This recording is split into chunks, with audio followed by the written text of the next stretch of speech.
has taken over. I mean, take these guys at PTR Radio, just look at these basement dwellers. Two fat guys and someone who thinks he's a freaking monkey. The end is near, folks. And now back to just a great podcast.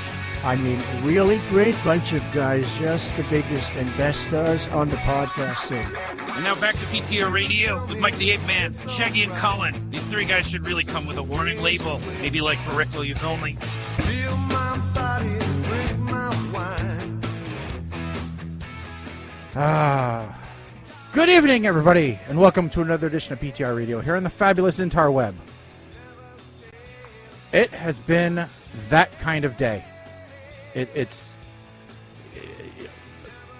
I should have just hit record earlier for all the frustrations that we had just going live. All because I had to get one HDMI cable out of my machine. That's what started the whole problem.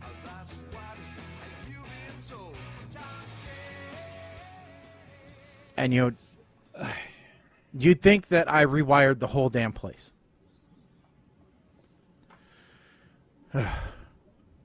Here's what I think needs to happen. We need to come up with a proprietary total radio cable. Mm-hmm. AKA the PTR cable. Yes. That will connect all your devices at one time. Yep. And so we'll make it's only one cable. And it's going to be a very unique shape and bidirectional. Maybe a parallelogram. This way, no matter which way you put it, it'll still fit. It's not going to be like USB or HDMI where you got to figure out, no, that way, no, maybe this way again, no, one more time, okay. But it's not going to be like a Lightning or a USB-C. No, it's going to be a unique shape. I think we should make it hurt somebody. I think we should make it an octagon, and it can only go in one way, because that'll be more frustrating. That's as sadistic as the Scotsman who invented golf. That's just not right. Well, really, I was just giving you a preview of Apple's next connector. So Apple's next connector is just wireless. It's going to be thought processor. So. That's a bad example. Apple always has the best connectors. They just don't let anybody else use them. Yeah. I don't know. Connectors on the outside. That doesn't work as well as you would think. The Lightning connector with the contacts on the outside. Yeah. It's worked fine for me. Nah. Well, the Lightning... Okay, so here's the thing. The Lightning connector was ahead of its time because it was reversible. Unlike USB, USB 2.0, where, one way. Then USB-C kind of... I look at USB-C as like if you turn the Lightning connector inside out, because to your point, all the connectors are on the inside. Mm-hmm. So the next question is, when do we get connectors on both the inside and the outside? Hence the PTR cable. That's otherwise known as USB 6. F. So the other question then becomes, how do you not have extra HDMI cables that you got to steal one from the studio setup? Well, I needed to. They're like you can get them for like $1 for 900 yards off of Wish. I mean, okay. Well, here's the problem. I needed this particular cable because this is the cable that I used to run all the way out to the bar when I had a camera set up at the bar. Because this cable is 125 feet. Optical HDMI cable. So that's why I needed this cable. HDMI. Yes. Because, to go HDMI, you have to be optical. I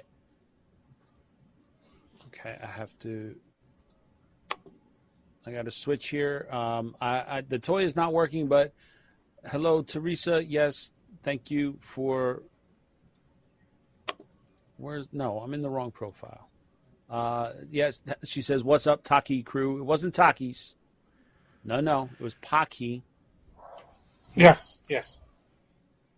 That evil Paki, which I come to find out basically means idiotic death in Spanish.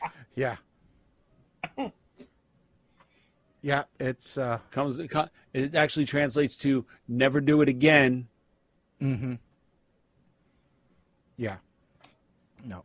So for that topic we're just on, there's an XKCD comic that covers this very well.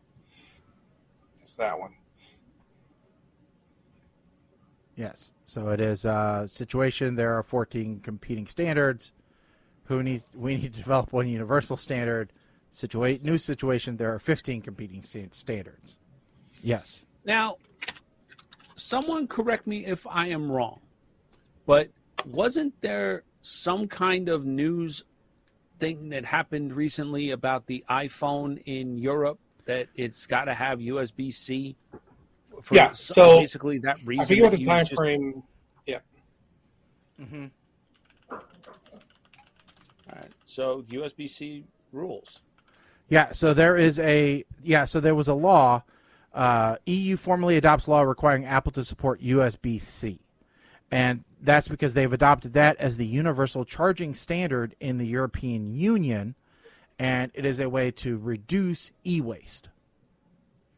Yeah. Now, I do agree with a general issue where this is the second time they tried to do this. They tried to set a standard that said all phones must have this thing.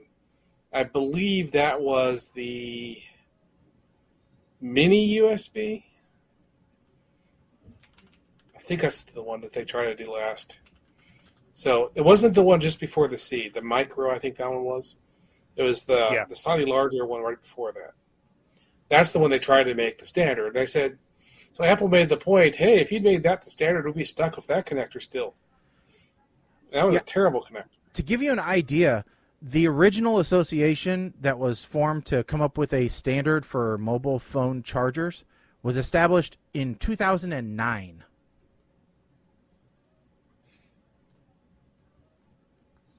So it's been a long time coming. I guess we should be happy that basically you only have two types of two cell phone connector chargers now. Like they're all USB-C or Lightning. You know, and even Lightning likes it to be USB-C at the other end.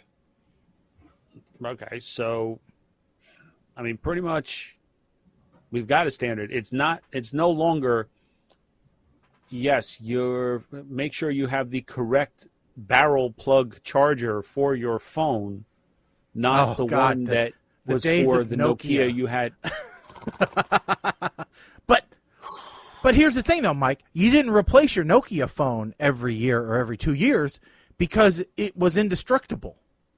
Okay, I'm going to disagree with you on that one only because back then I used to get 50% off hardware as an employee discount. So I was buying phones left and right. So I got a whole bag of chargers that I have no idea what the hell they're for. And don't get me started on Motorola that had the stupid long original iPhone looking They had the one that looked like a 30 pin. Yeah. Yeah.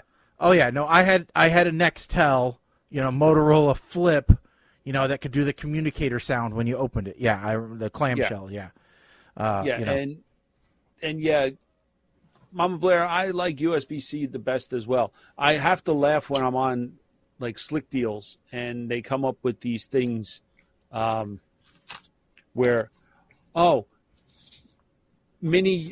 micro USB charging only, I'm out.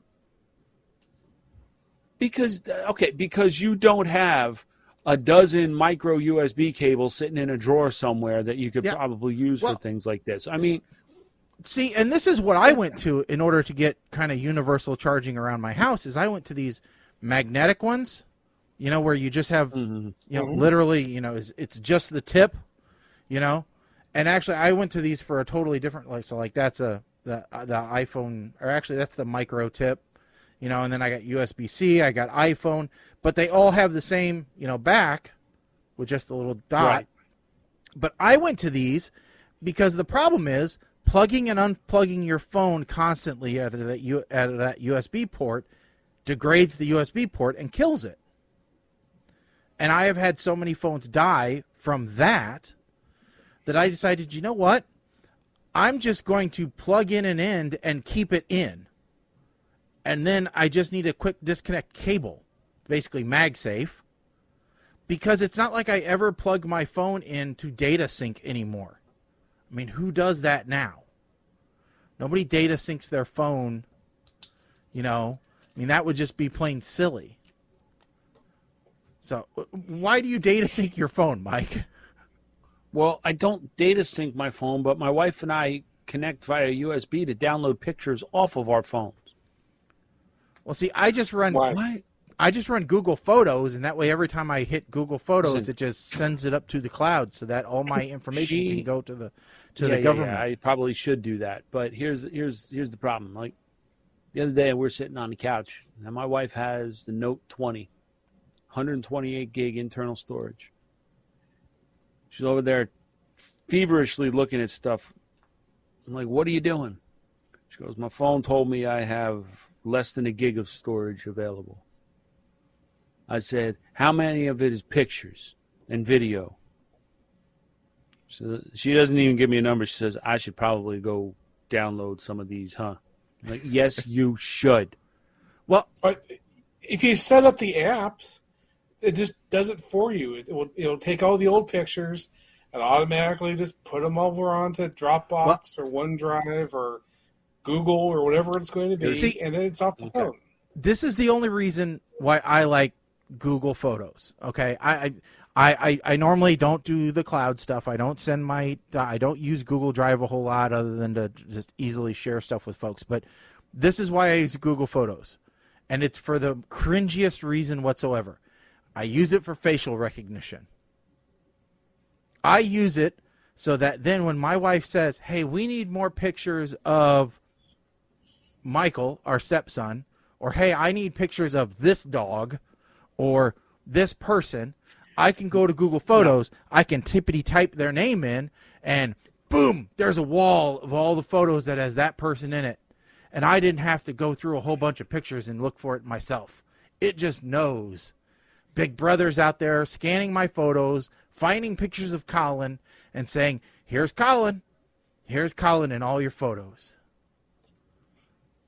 And I don't mind it.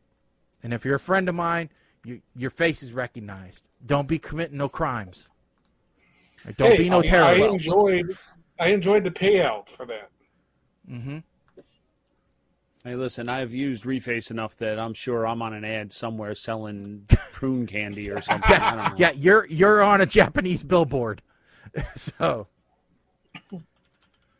Those AI generators prune candy. Yeah, so. All you need to do is integrate that with what is it? What's that? GPT, whatever. Chat GPT. Chat GPT. Yeah. So that Reface and access to somebody's Google Photos with the right app, and forget it. You cease to exist. You now exist in the ethereal plane somewhere between like the lawnmower man. Okay. Yeah. Transcendence becomes real at that point, and that's where you live. Well. Speaking of Chat GPT, I mean, that's been like this big buzzword going around for like the last month or two, I guess. And everybody's like, "Oh, it's gonna revolutionize it.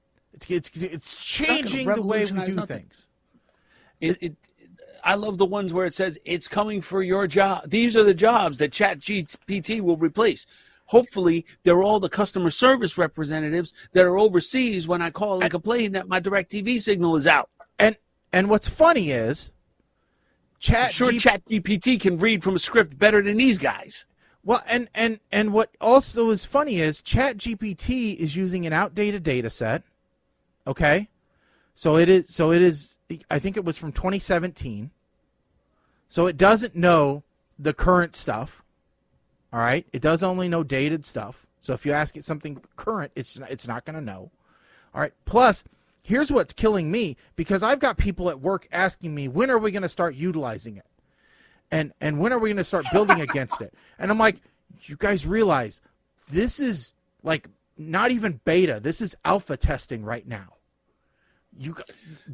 They literally said, do not do this in production. We're showing you this as a proof of concept.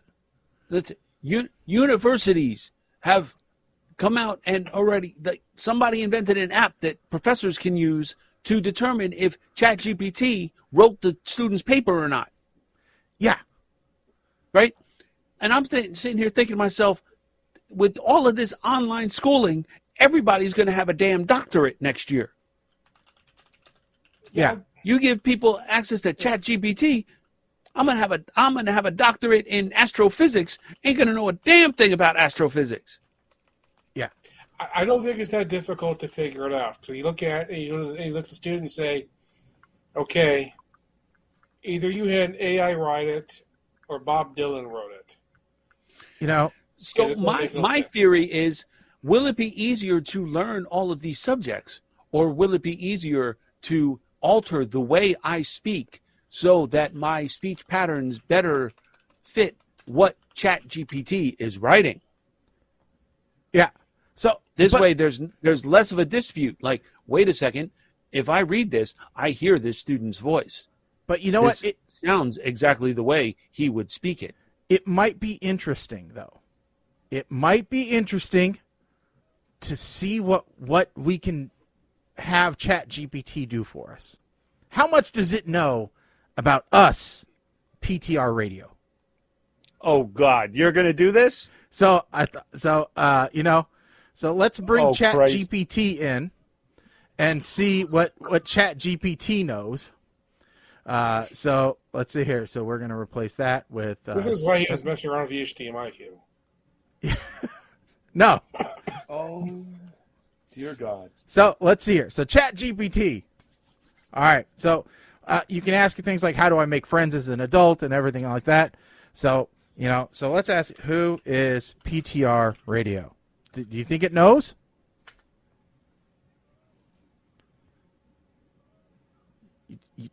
You don't have?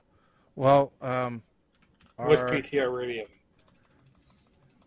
What is PTR Radio? Without more context, I think they podcast stuff.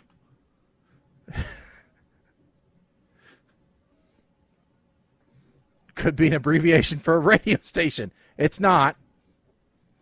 Let's see here. I think they podcast stuff. In that case, maybe.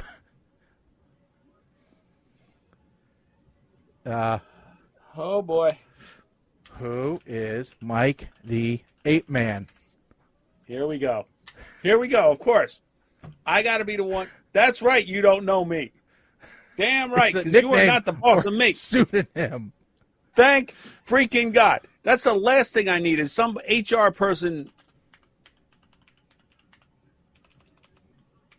Oh, that's definitely. And you never even typed that, so. Huh? Yeah, go for it. I'm sure I. Yeah. Oh, Colin's not known.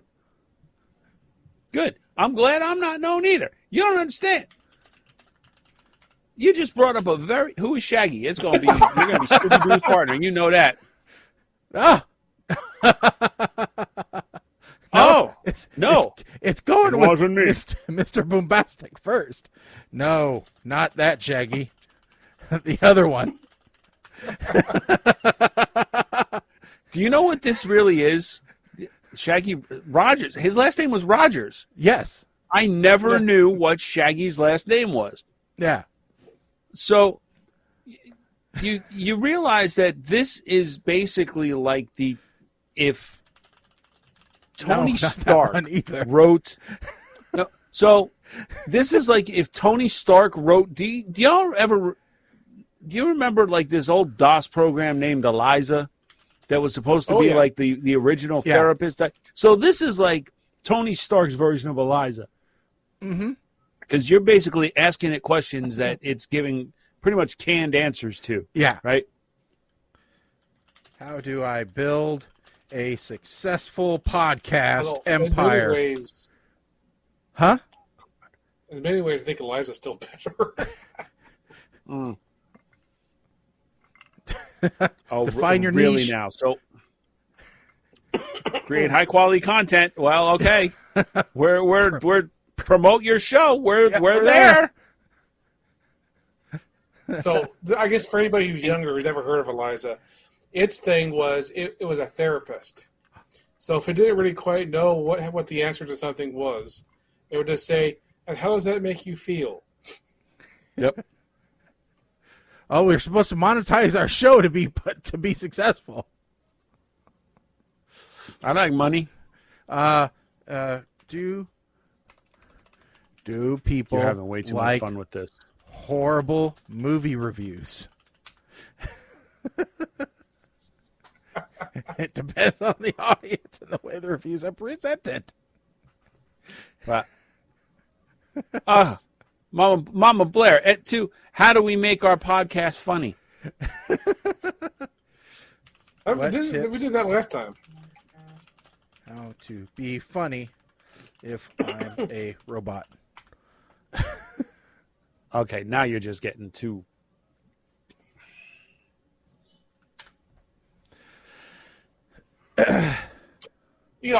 So I have been watching a podcast. That reminds me. So the content doesn't matter too much. It's a couple of Star Trek fans watching Babylon 5 for the first time and doing it episode by episode, doing a podcast. But they record their podcast on camera as well, and they put the entire thing up on YouTube. Mm-hmm. So what's interesting about it is watching really experienced podcast people recording their podcast in real time on YouTube pre-editing. And it's the kind of thing that we just never do because we just always do this show live. But things like, if you make a mistake, you pause, figure out what you're supposed to say, go back, do the entire thing a second time, and just keep going because you edit it all later, which is something none of us have time for. Yeah, I mean, we're basically filmed in front of a live studio audience, but without the post processing, right? Yes. So we're literally that screw it, we'll do it live, that we were talking about before the show. So yeah, I mean, and that's what. Actually, I've had this conversation with other people who either host shows or they'll put out pre-recorded content or whatever. And actually, I had a discussion with somebody who was in radio, and they described a situation they were in. Their radio station got hacked, okay? And so all their music, all their ads, everything got encrypted. So they weren't able to play ads or songs for like 2 days. So they were and this was a radio show, which is typically, they do like 20-minute segment, 7-minute break, 20-minute segment, 6-minute break, something like 5-minute break, and then so on. So, they have those natural transition points because of those breaks. And, they were talking about they had to do a straight 4-hour show, right? And I'm like, you guys realize that's what we do. I'm like, that's pretty much what we do on a regular basis is that we do a straight 2-hour show. Granted, it's not 4 hours, but it's 2 hours straight, but we don't have the benefit of an hour before the show planning out everything we're going to talk about and orchestrating it, and all that kind of stuff. I mean, we throw a couple of links together into a document. We crack the mics, 10 minutes, 15 minutes before showtime maybe, and then we just go. And, I mean, we used to take a break in the middle, but we stopped even doing that because we just went, we're at 2 hours, and it just seemed to work better when we didn't. But that means that we have to create our own segues from one segment to another, and, you just have to keep the conversation going. Somebody's got to be talking. And, they were just like, it was exhausting. They're like, we never had a break. And I'm like, yeah, that's how we do it, which is one of the reasons why we don't do this 5 days a week or every week, not just because we have other stuff going on. But, It's just, this is a lot of work mentally. I'll go upstairs from this and my wife will ask me, well, what did you guys talk about? And I'm like, I really have no idea. Like, I can tell you whether we had a good time or not, whether I laughed. I'm like, but I couldn't, I'd have to re-listen to the show to tell you exactly everything we talked about, because it's not going to happen. So, yeah. And I think that's the other thing. Like, we've been doing this long enough that we know how to play off of each other. The biggest difficulty we have, or at least from my end, and it's a little different because, for those who don't know, you guys are in Illinois, I'm in Jersey, so the lag to my end is a little bit more. Mm-hmm. Now, it's different now because Colin used to be in studio with Shaggy pre-COVID, so you guys had zero lag. You had that interaction there. And I had all the lag. Right. So there's timing involved here where we kind of adjust around that.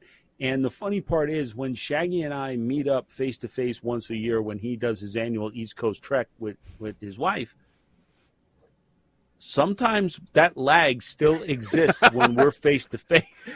Yeah. Yeah, and the wives look like it's awkward silence, but no, that's just how we've learned to interact with each other. We're just giving the other person a few seconds to react before we cut them off. Because nobody wants a podcast that sounds like The View, where everybody's constantly stepping over each other. I mean, it's bound to happen every once in a while, but nobody wants that. It sounds like garbage. So and there are times where we disagree on stuff, and I'm not just talking about the cobbler.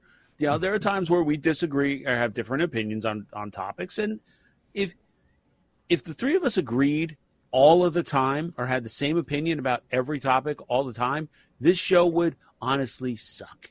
Yeah, it'd be boring as hell.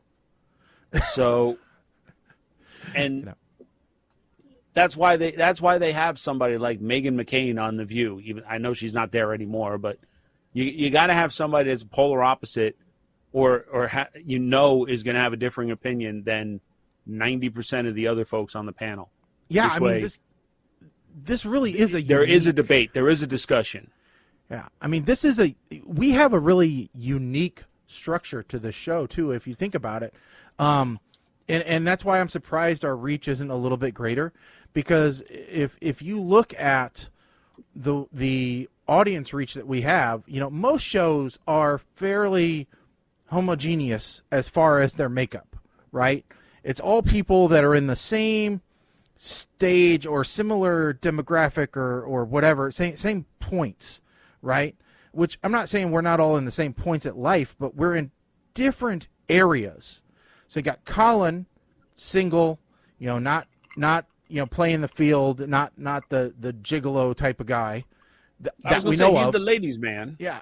He's the ladies' man of the show. Yeah, he could be. We don't know. Obviously, we play it down for the radio show. We don't want his bitches and hoes breaking down the door. Right. But so then we got. I'm the old man. Not only that, but you're more the single. Well, not the single, but you're the couple, the empty nest couple, that didn't. Okay. That what I was getting to is you guys don't have kids. We don't have kids. I was trying to figure out how to say that without, you guys don't see that as a negative, though. Yeah. No, we don't. Yeah. And then you have me, who, if you were to look at the situation, I should be about 30 years older than what I am. But, kids out on their own and grandkids on my side, that one of which is full grown and out on his own. So, I've got that experience coming into this. So if you look at it, we think about the different levels of experience and aspects that we look at things, it's totally different.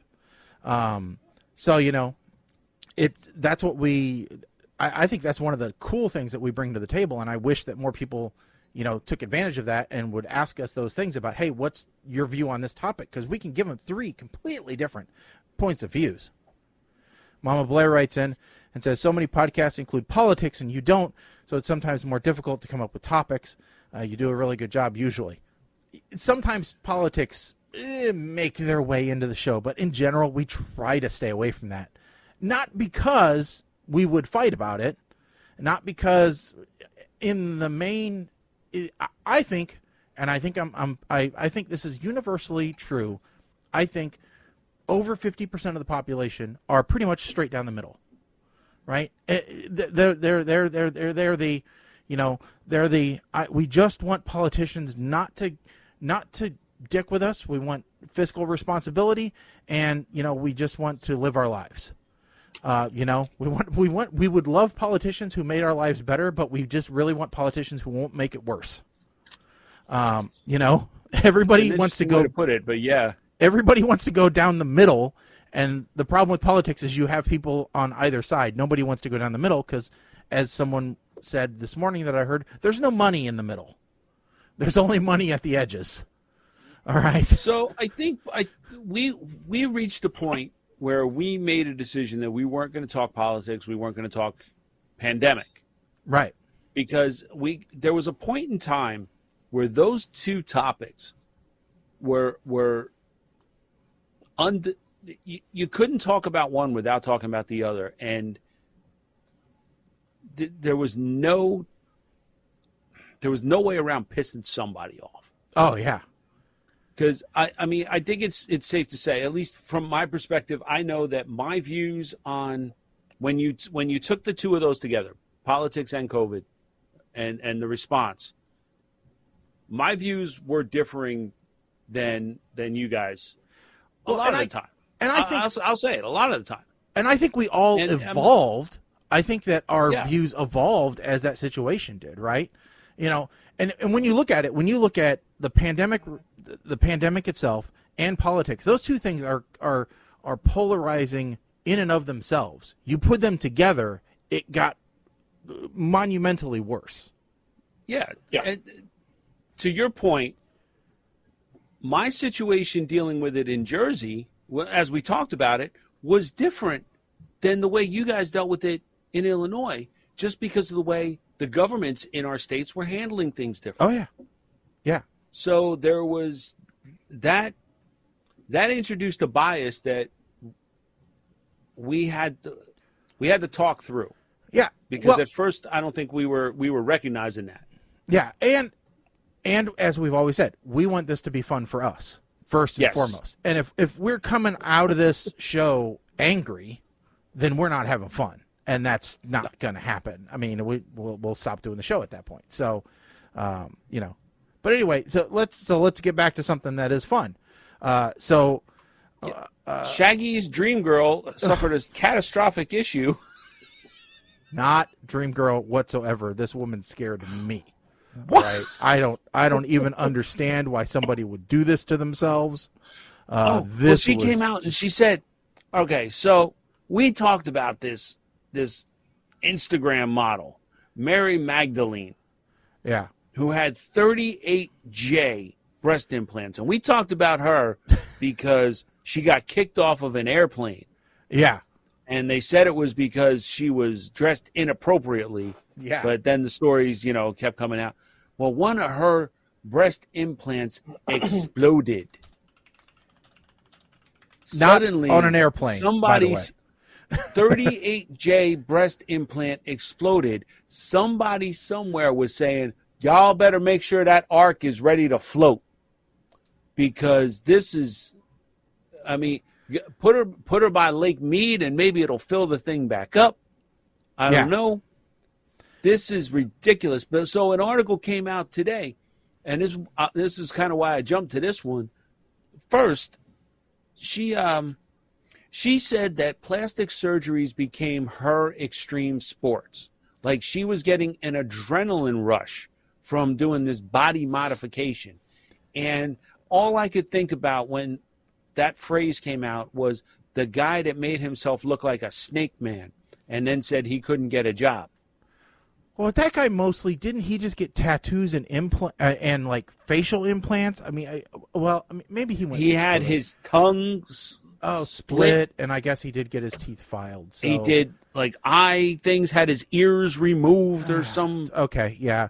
Well, I mean, there is a true sickness called body dysmorphia, where you hate the way that you look, and you feel the need to change it. I mean, that's what some people say causes, transsexualism. But that's neither here nor there. But this woman, I mean, you could see just not her chest, but she had extensive cheek fillers, lip fillers, as well as all the tattoos and everything else. I mean, this woman was scary to look at. Yeah, and some other pictures came out of her. I just sent you in Slack that this was like in progress kind of picture, and you see, she really was an attractive woman. Now, if I may, that is actually Madonna last night at the Grammys. Oh, Jesus Christ! Oh, I thought that was her.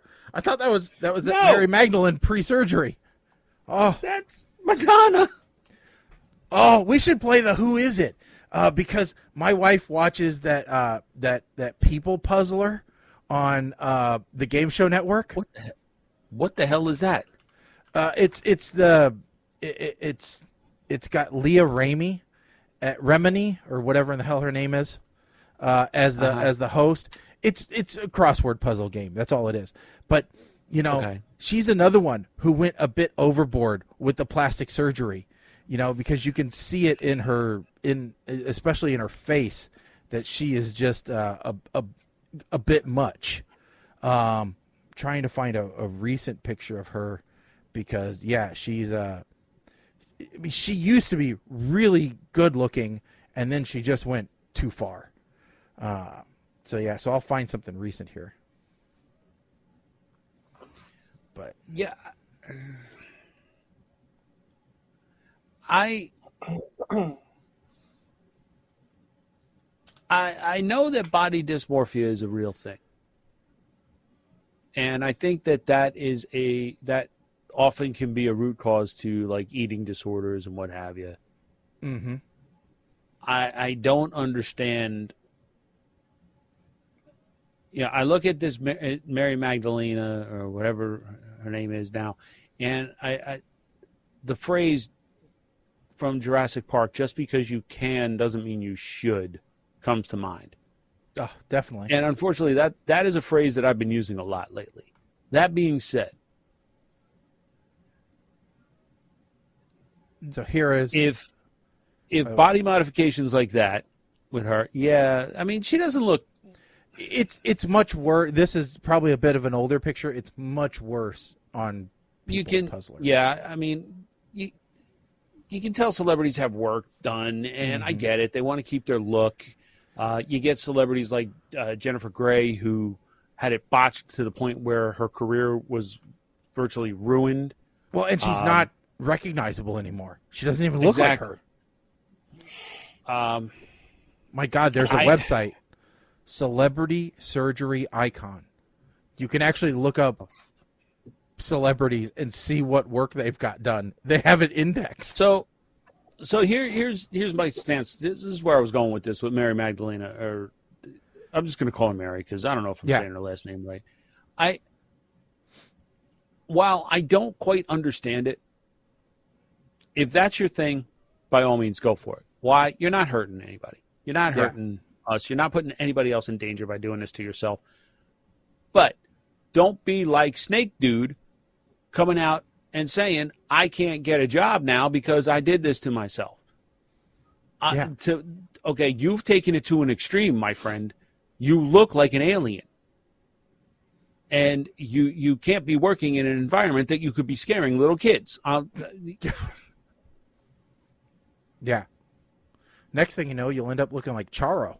Like this. Charo, she looks the same as I remember when she was. Who's that? Who's the fashion woman that looks like Catwoman? That has the Jay Leno jaw happening. Fashion woman who looks like Jay Leno. Okay, let's see just how good Google is. Go ahead. Looks like Jay Leno. Jessica Biel? No. No. Naomi Campbell? No.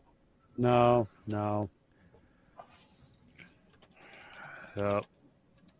Let's see. Maybe I don't know. Maybe what's her name? Maybe Chat GPT can figure this one out. Would know. No. Okay. Maybe I think Google's homing in on the Jay Leno part. Yeah. There she is. What's her name? What's her name? Come on. I've got pictures of her all over the place now coming up. What's her damn name?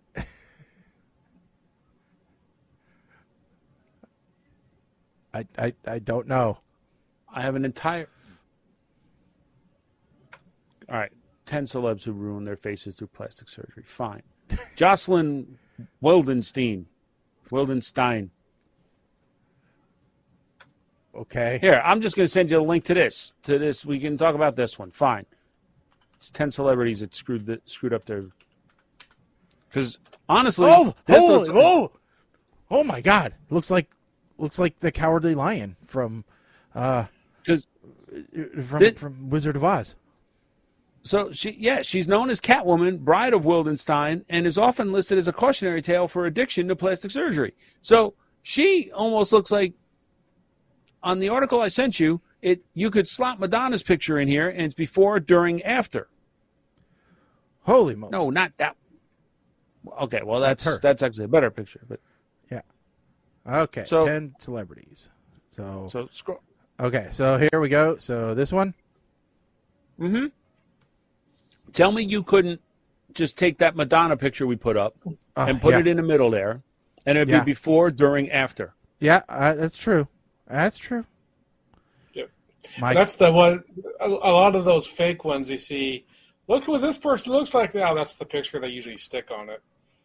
Yeah. Versace. All right. Michael Jackson, we know. Oh yeah, we know. Igor and Grichev Bogdanov. Oh yeah, you see them all the time. They have the mask face thing going on, you know. Yeah. Courtney Cox. Yeah, she did. It wasn't terrible, but she could have done less with the cheeks, I think. So. And that's interesting there. So it was saying that most of what she had done is going to dissolve, so it'll get better. Ah, okay. Joan Van Ark. Holy moly. That is bad. Yep, that's no bueno. How the hell do you have 10 celebs who ruin their careers and it don't have pictures for 3 how of do them? you have 10 celebs? Yeah, how do you have 10 celebs and then the last 3 you don't even have a blurb on? Yeah. What damn? Who's that? Expat woman. Okay, you're a horrible website. Yeah. And I'm sure I just pissed off somebody because that's probably a feminist website of some kind.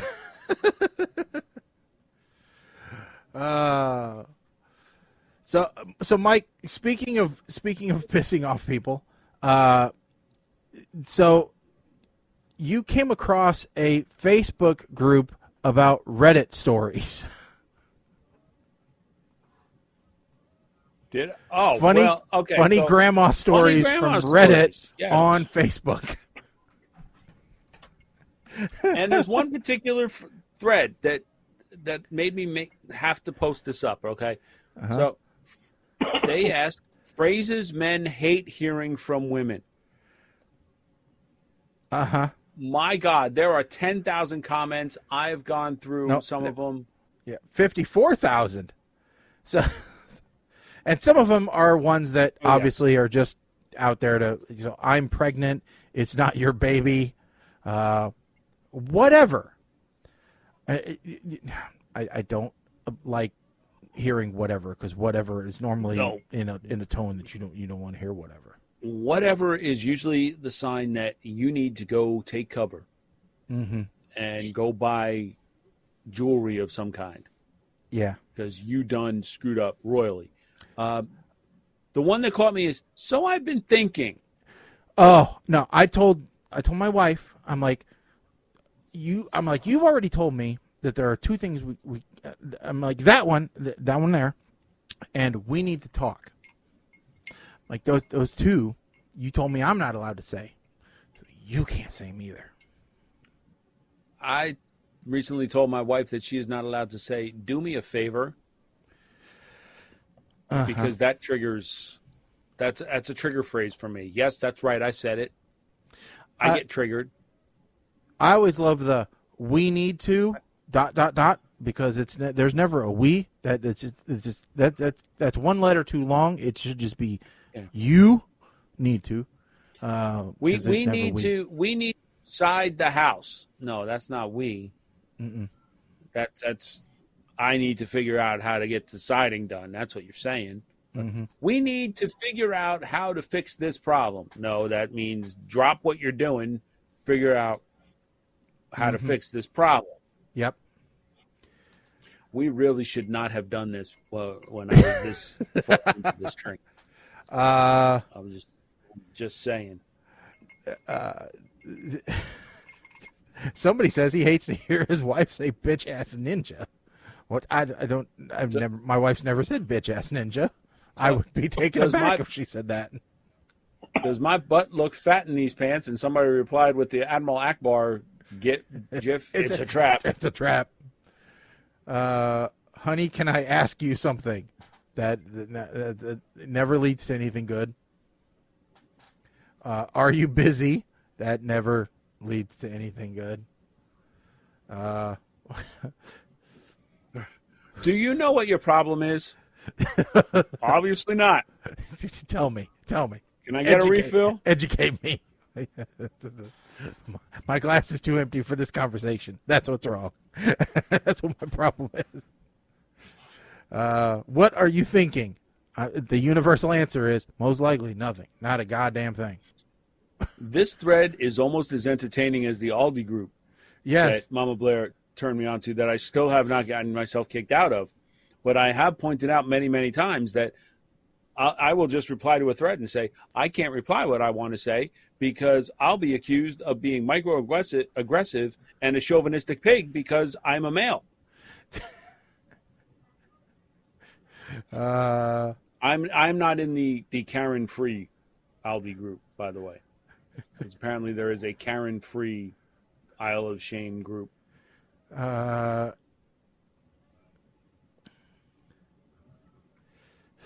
Somebody wrote, yours is the perfect size. All the other guys hurt too bad. Yeah, see, in any sexual thing, that's just too easy. No, it's too quick. It's just a, Oh, here's one. Are you listening at all? So my wife did that to me the other night. So she was going on and on about something.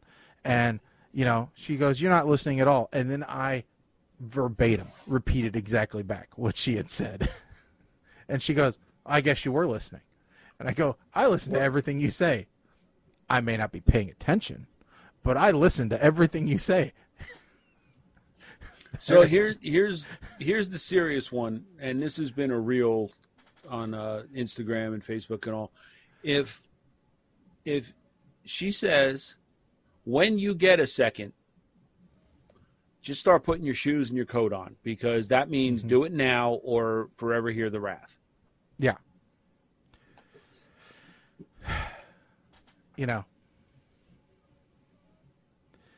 So, yeah. It's just... all y'all who are single, take notes. This is going to help you down the road. Mm-hmm.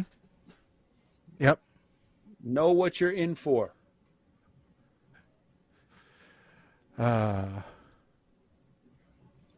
So many people replied with just read the directions is something they hate to hear their wife say.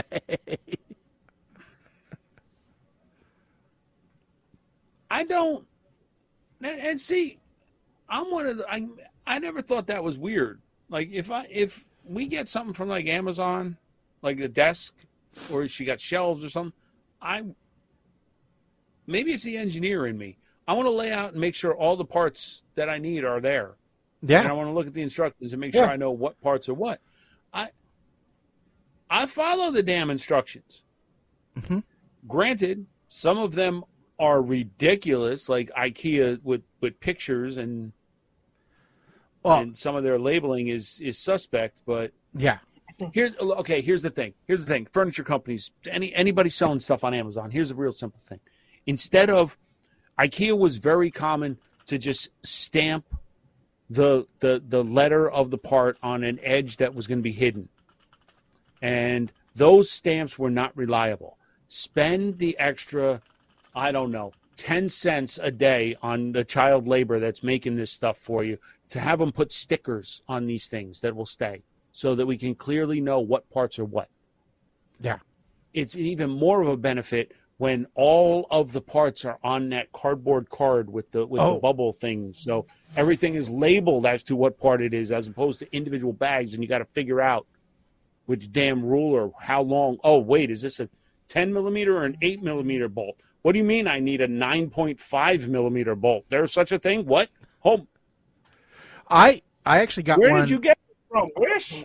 I got one not that long ago where it was they gave us a plastic like compartmentalized tray with all the parts in it, and not only did they have like on the lid silk screened the letters for all the parts, but then they also had an overlay of the silk screened on there too for each compartment.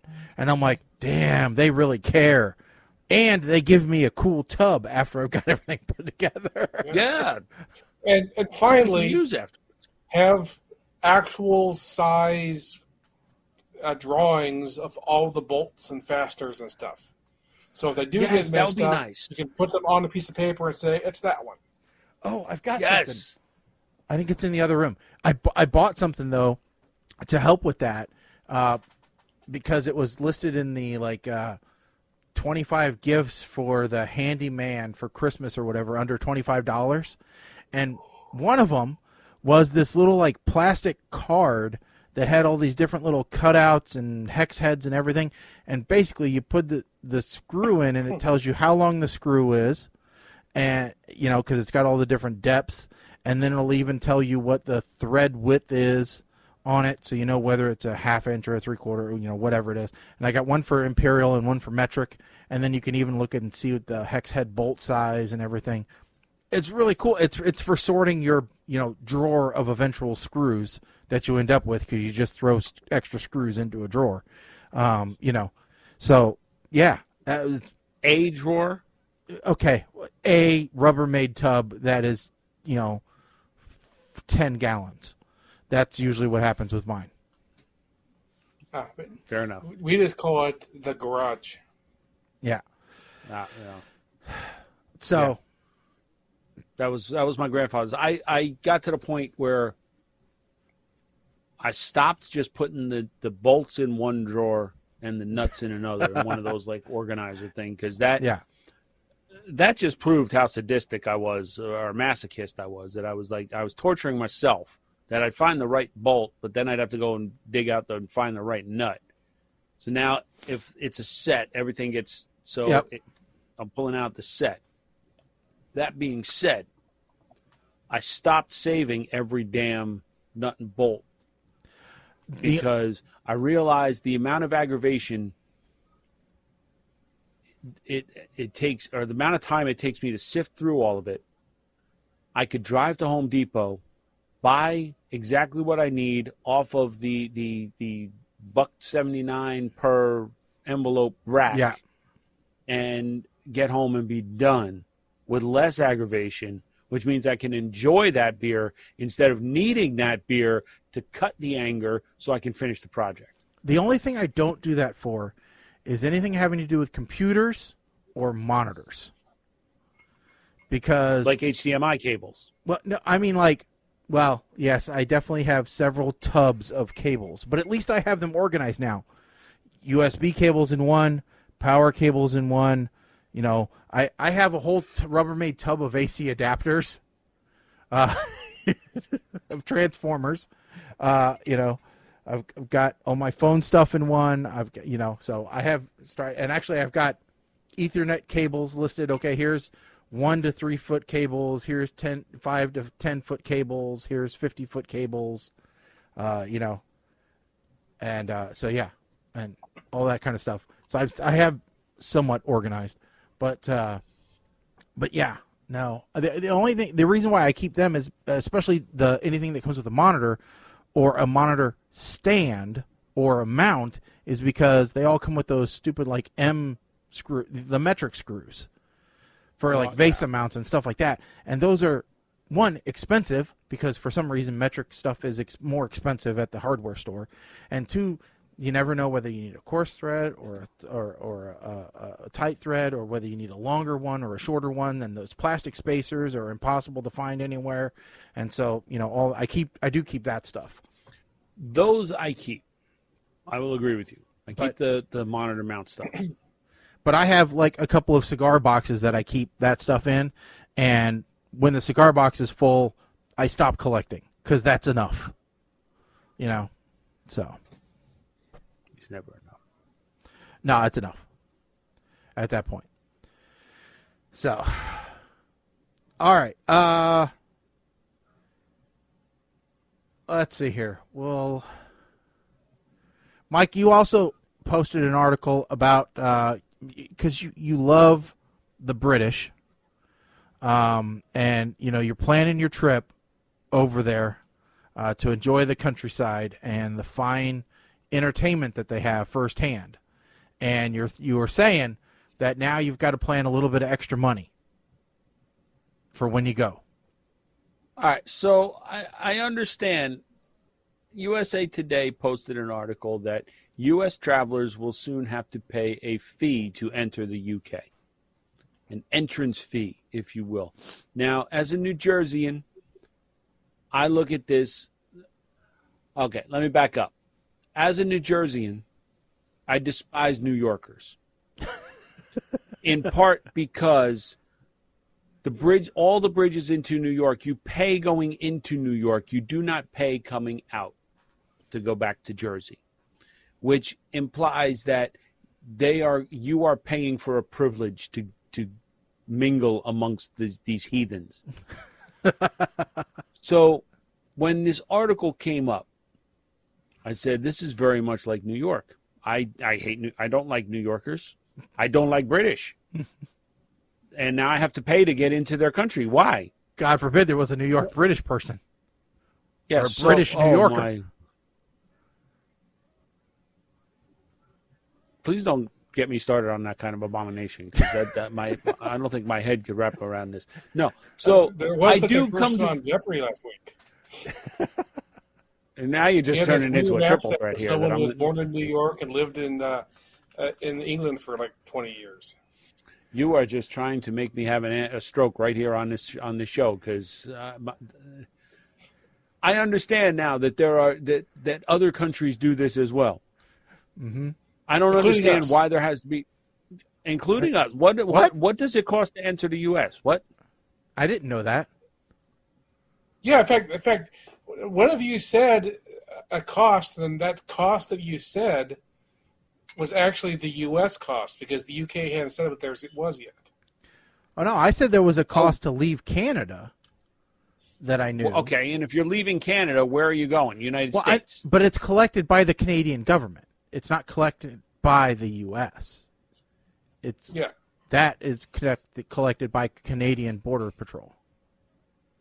No, I think it was a couple of years ago the U.S. put in the same thing. Okay, so do you know why Canada does that? I'm going to tell you why. Because they're making up for their ridiculous postal system. Have you guys ever ordered or shipped anything to Canada? Not recently. It's been a very long time. Okay. The only company that I will use to ship, as a hockey player, I ship a lot of stuff, or I used to ship a lot of my used gear up to Canada. The only company that I can use is USPS, because they hand off to Canada Post, and it's off. You ship it UPS, all of a sudden you have all these border fees and tariffs and all of this other stuff that get tacked on. And that's where Canada makes its money off the U.S. So you're right. So it says that the U.S. for does charge people to enter. It's and by I the think ESTA. Yeah, so it's a tourist $21. visa. Oh, this said No, it's not a tourist visa. Oh, okay. A tourist visa has its own cost. This is the ESTA is for non-visa countries. Okay. All right. Mama Blair said they had to pay a fee to leave El Salvador, not to enter. That makes sense. Yeah. Well, and that's why there was one comedian that said that that Canada could charge much more than what they charge to leave that frozen hellscape. So,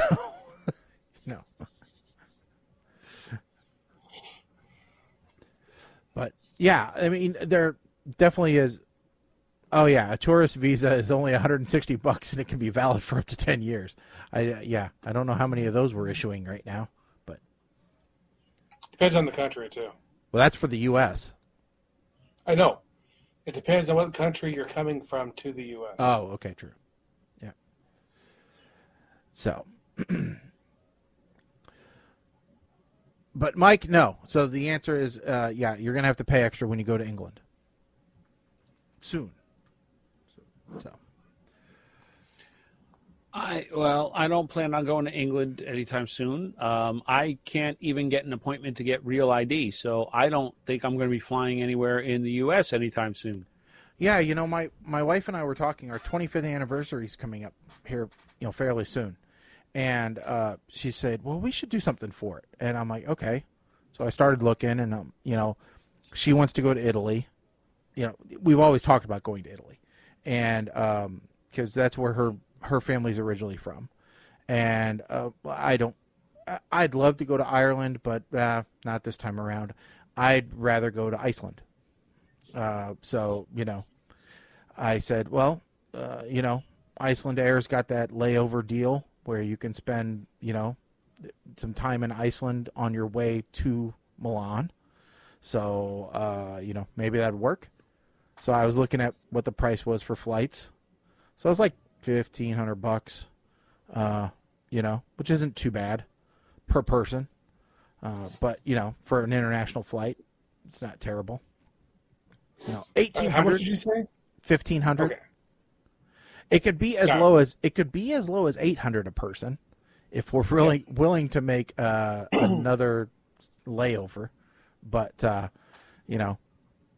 but yeah, and it was $1,800 for the Supreme Premium class or whatever it is. So I don't know. We're kind of at that point now where I'm thinking, and she hates to fly anyway, so that might be the way to go, is to spend the extra bit of money and get the upgraded seats. It's going to be one of those trips that we only do once, so maybe go a little bit out there. But it kind of also depends on what it's going to be like when we actually get there, how much stay and everything's going to end up being. So I don't know. That's like another year or so away. So, but got to start planning for it now. I will say, if you look at doing a European cruise, then you can find some interesting flight deals through the cruise company. Yeah. We also were talking about doing an Alaskan cruise. My wife just is still not sure about getting on a boat. And I keep telling her, I'm like, well, everything you want to do either involves a boat or a plane, and you don't like either of them. So you're going to have to pick one and go with it. And she's like, I just don't like the idea that I'm going to be stuck on this boat. I'm like, yeah, but the boat that's not something you ever have. The boat is huge. Yes. the boat is the city. So the compromise here is the Amtrak train vacation across the United States. God, she gets carsick. Can you imagine her in a train? She said she was going to take the boys on a train ride that was like literally an hour. And I'm like, you are going to throw up your last month's worth of meals. I'm like, I have ridden a train cross country. So it's not. It would not be good. Book on Blue Origin at this point. I mean, good Lord, can't fly, can't do a train, can't do a cruise. What do you? I know. You do the Watusi? What are you gonna do? I mean, the bicycle, I guess. I don't know. Bicycle. Yeah. Can we get a rickshaw across the country? Maybe. They still have hovercrafts anywhere that I can use. Hovercraft? But yeah. So at this point, I've been on enough cruises that I actually now have Emerald status, which means that I get a robe on board. Ooh. Not sure. Mama Blair said she's got real life. I'm sorry, Colin. Go ahead. No, I was just go ahead. Oh. So we have Real ID and PreCheck, which only works in the U.S. Yeah, they should have got global entry, but oh well. Back to Real ID. Is cool though. So, yeah, I got that too. That's been good. So, do either of you think that Real ID is ever actually going to happen? I don't know. They keep extending the implementation for this state. So, New Jersey, you can get it, but our DMV, you still have to make an appointment if you have to do anything in person, and they don't print them on site. So I would be basically making an appointment, go in, present all of the 17 pieces of flair that I need to present in order to prove I am who I am, get a new picture taken, and then I got to wait for it to be delivered anyway. Yeah, we don't print ours on site either. They mail them here, and it takes, what was it, 6 to 8 weeks, something like that? It wasn't that long for me, but yeah, it was. What I did is I went and got a passport first. So step one was I got a passport, and then because that was relatively easy, and then I used the passport to go get the Real ID.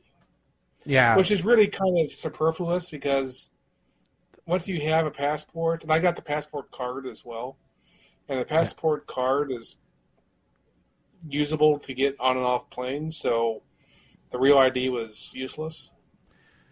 Yeah, now let me ask you this. Once you get the Real ID, is it any more difficult to renew your driver's license than what it is without the Real ID? I don't think so. I see mine still has the wrong address on it. Oh no.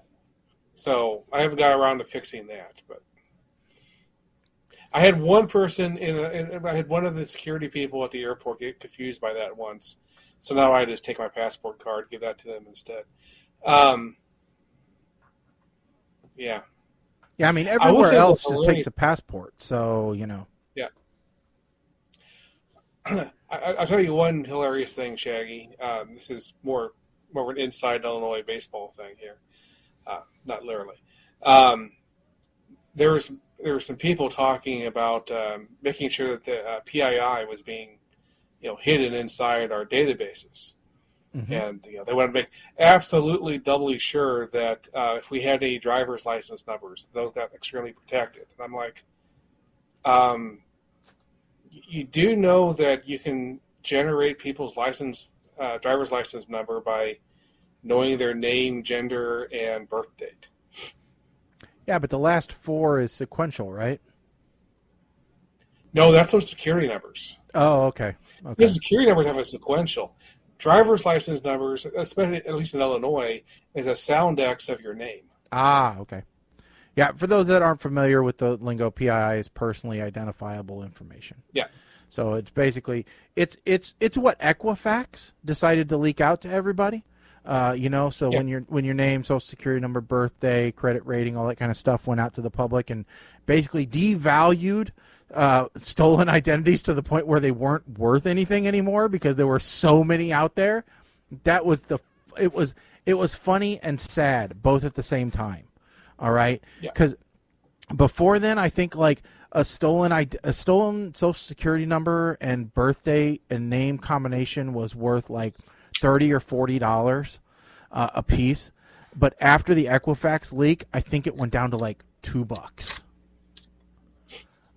I mean, it just wasn't worth anything. It was ridiculous because I still bring up that, and everybody's pretty much forgotten about that completely. Nobody even cares about that leak as massive as it was, and I still love to remind people about that when they're worried about their email address or their telephone number being out there. And I also love to remind people you do know your telephone number and your address, at least back when we had home lines. were delivered to everybody else in this big book that we used to throw on porches. So. But getting back into the bread and butter of our show, talking about TV. Now, Colin, you posted this interesting article that is going to make my wife have a conniption fit because one of her favorite shows, it appears, actually two of her favorite shows. One is going to have a spinoff, The Good Wife, and the other one is going to get rebooted with Kathy Bates. Matlock. Now, if somebody said to me, hey, they're going to remake a television show about, Matlock, I would never have picked Kathy Bates as the natural replacement for Matlock.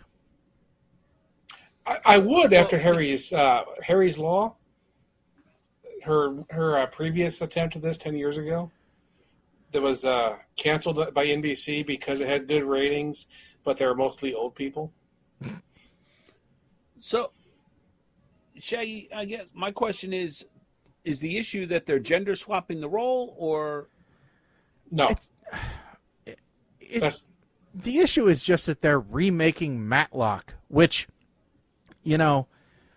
had such a long. The run was so long that they were able to take an actress who played someone who got convicted of murder and turn her into Matlock's daughter in the series. That's how long this show was on. Yeah. okay. The joke I made when I posted this up is coming in 2024 is they're remaking the Bob Newhart show starring Rihanna. That's yes, what Matlock produced by Will Smith. Yeah. Well, Matlock is Andy Griffith.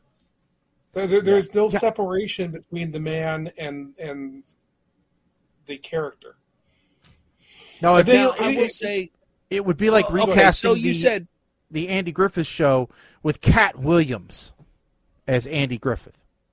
All right, so if not Kathy Bates, if this is happening, because you said you couldn't see it with, is it so? It's not because it's gender swap. Do you see somebody else that you would rather see this role if they're going to do it?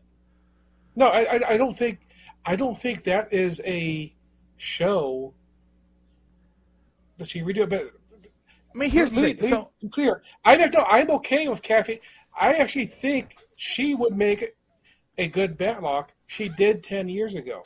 But when you look at the description of this show, is she is a lawyer who's been out of the business for a bit, and then she's come back, and she's joined this big law firm, and stuff happens. I'm looking at this going, that is not Matlock. Matlock is this guy who worked for himself, had people who worked for him, and who he was a bit of a miser about with his own employees, and just kind of showed up in different courtrooms and got people off from whatever murder that people said they did. That's Matlock. Well, and you have to think about who all showed up in Matlock. All right? How many drop-ins did you have from Matlock that were huge stars? Okay, here's the other question. Did you have more in Matlock or more in Law and Order? I think you probably had more in Matlock. Yeah. Matlock, you had people showing up. Law and Order, you have people showing up that you would later know. I mean, and all of them you wouldn't necessarily like. I don't know that they weren't always the A-listers either. Sometimes they were the B-listers, but they were enough. Mama Blair, Kathy Bates is not going to wear a white suit and a bolo tie. She can't. Well, Matlock wore a gray suit. Maybe she could wear a gray, So you had Don Knotts, you had Julie Summers, you had Dick Van Dyke, you had Vivica A. Fox, you had Randy Travis, you had Ryan Phillippe, you had Terry O'Quinn, you had George Papard, you had Richard Klein, you had Bryan Cranston, you had, before he was famous, you had Tracy O'Neill, you had Peter Mark Jacobson, you had Art LaFleur. You know, I mean, you had quite a few, you know, pretty influential guys. You also had where is he? Clarence Gilliard, who then went on to play in Texas Walker, Texas Ranger. You know, you know who. So I mean, you know, I think this did probably launch several people as well. So you know, I just what it comes down to is it's like you don't remake Columbo. You cannot replace Peter Falk. What you do is you take the exact same idea and you make the character neurotic and name him Monk. Okay, I get what you're saying. I'm not disagreeing with you. I mean, I wasn't a big fan of Matlock. Not saying I didn't like it, but I didn't watch it all the time. I get what you're saying. This is very similar to what was the? Oh God, there was a show that I had this huge complaint about this exact argument when they redid it. Magnum PI. Just maybe. Magnum It PI. may have been. They took him away from being a cop turned private investigator to being a ex-special forces, you know, now, you know, PI. And they changed the story enough, right, that it played well. You know, and Higgins they gender switched Higgins, and now she goes out with him, you know, in the series rather than just staying back at Robinson's. Yeah. So, you know, they made enough changes there. Speaking of which, Night Court. Mike, did you have a chance to did you watch either of the first 3 episodes? No, I did not. I know it's been renewed for a second season already. So yeah, I have not watched the episode 3 yet. I've got it. I haven't watched it yet on the DVR. You know, so I'll be curious because it seems like they're dipping into some of the sacred episodes a little early. You know, just from reading the summary of what episode 3 was about. So it'll be interesting to see how that goes. Like I said, I did like the first couple episodes. I thought it was good. Yeah. They really deepened the character of Abby Stone with episode 3. They took the character in a slightly different, a very different direction than I thought they ever would. They didn't ruin that. It's just. I'll leave it at that. It was interesting what they did with her backstory. One thing that was interesting was I happened to be on like a little bit of a YouTube rabbit hole at lunch, and I came across a Brent Spiner. Like, he was giving a talk to some like local community group or something about his acting career, and somebody's like, "Listen, we'll get to the Star Trek stuff, but what I really want to know is what was the audition like for Night Court?" He goes, "Because that's where I really, started to notice you." And he goes, "Wow, okay, yeah." He goes, "No, people don't ask me that very often." So he goes into talking about it, and the voice and the mentality for Bob Wheeler came from a character that he created as a kid, as like an early teenager. Him and his friends screwing around at like this restaurant, messing with the waitress. Because he grew up in Texas, and so he wanted this like dumb hillbilly hick Texan like voice. So he goes, then I went in for the audition. He goes, and I read the script a little bit, and I kind of realized, okay, these are people from West Virginia, and they're downtrodden and everything. He goes, I wonder if this could work, because he goes, the character that he came up with as a kid. He called Elmo. He goes, I wonder if Elmo's voice would work for this guy. He goes, and it was a hit. They gave it to me pretty much on the spot. They go, nope, you're perfect. And so they said, well, if they ever did this was before I guess it evidently got picked up for the first season.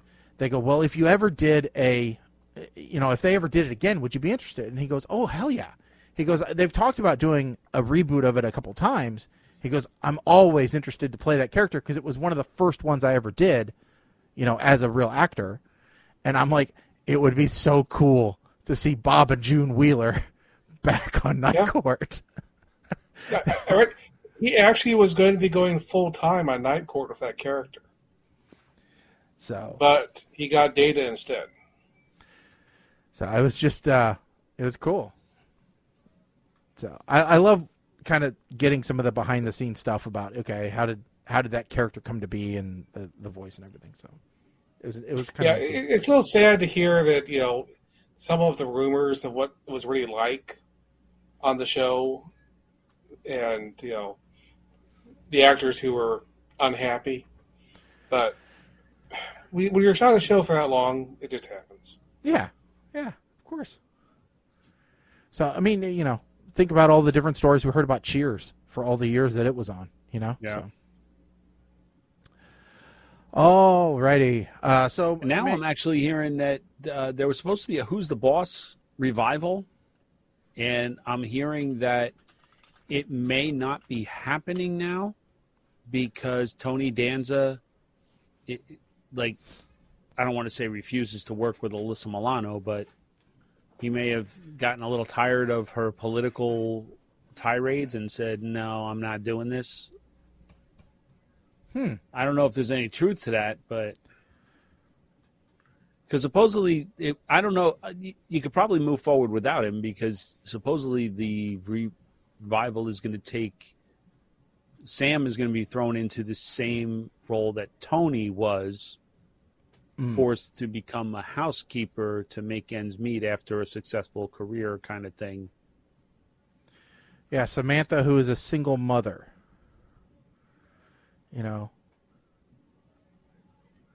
So,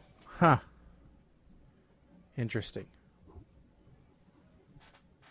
Yeah, this update, which was given in June, last year though, June of 22, said they were working on it and it would be on Freevee for Amazon.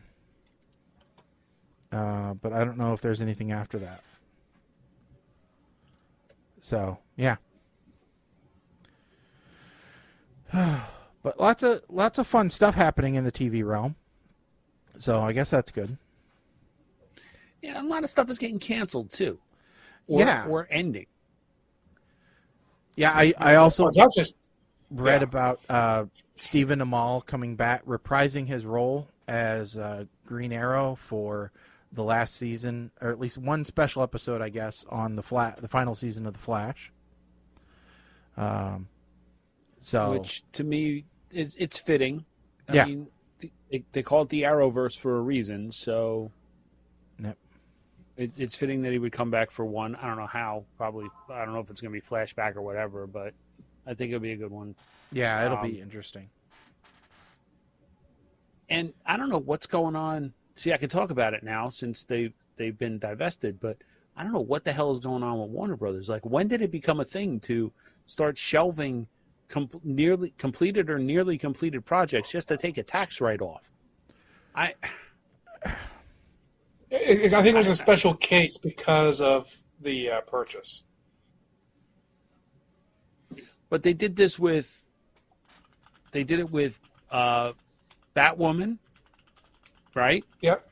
Supposedly, the final season of Snowpiercer has been shelved, even though it's completely shot.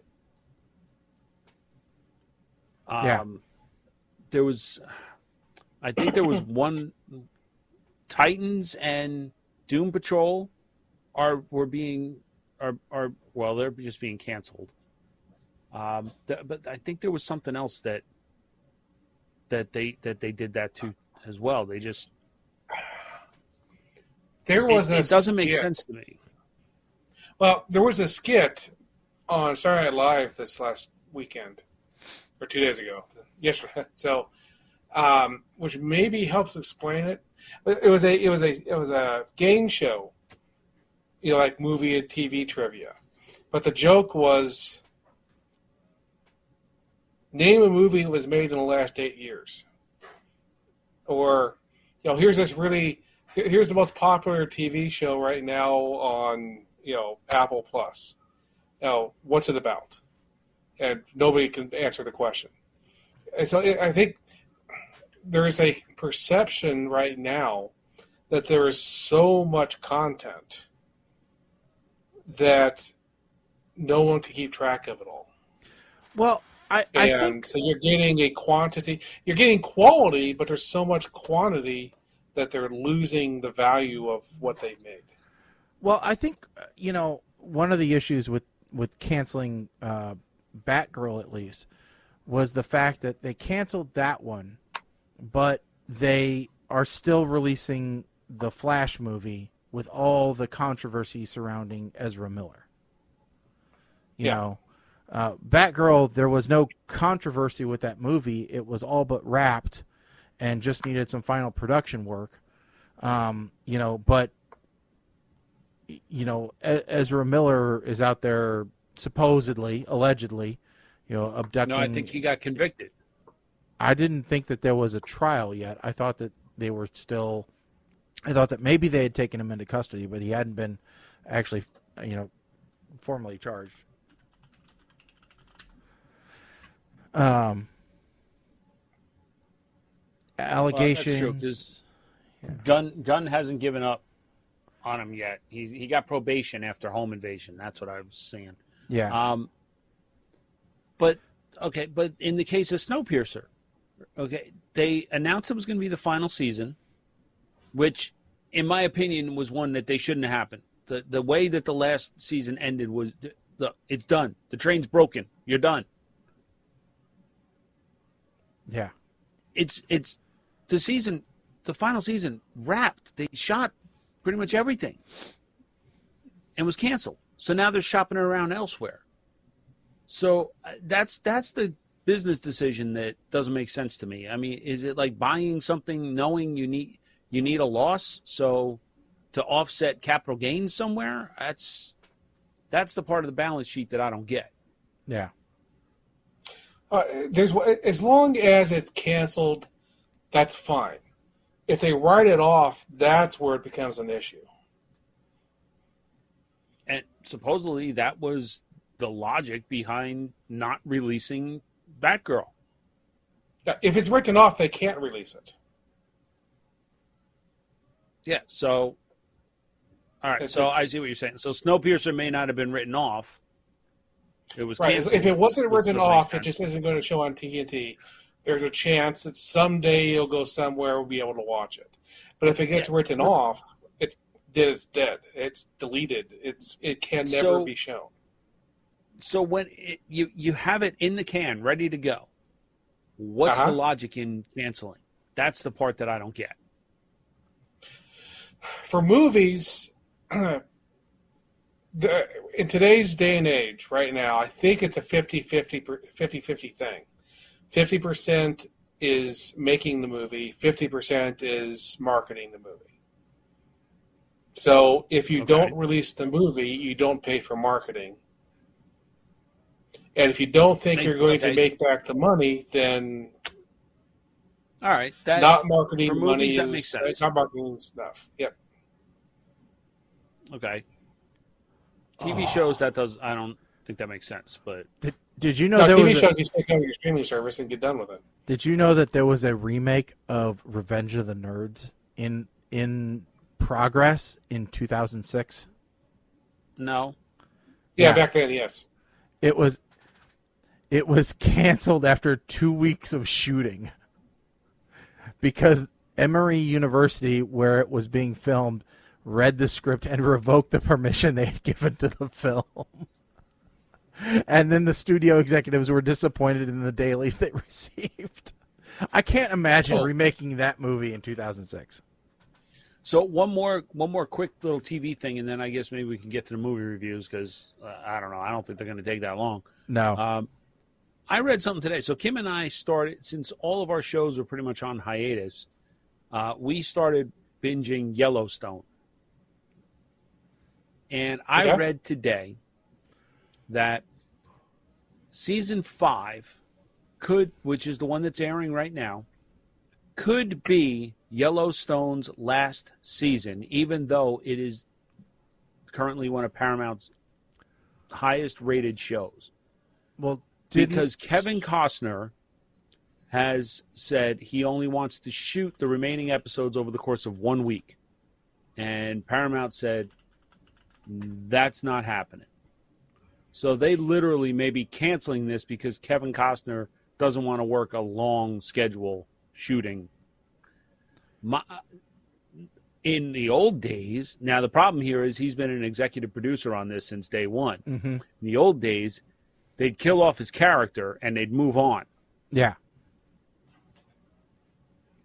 Well, now what they've done with Yellowstone is they just keep spinning it off. So yeah, so why bother wasting time with the Kevin Costner section when you have this?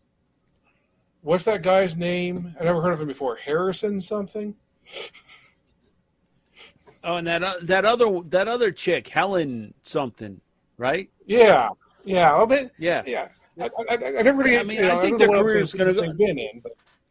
I think their careers are going to go places after that spinoff. I mean, that absolutely.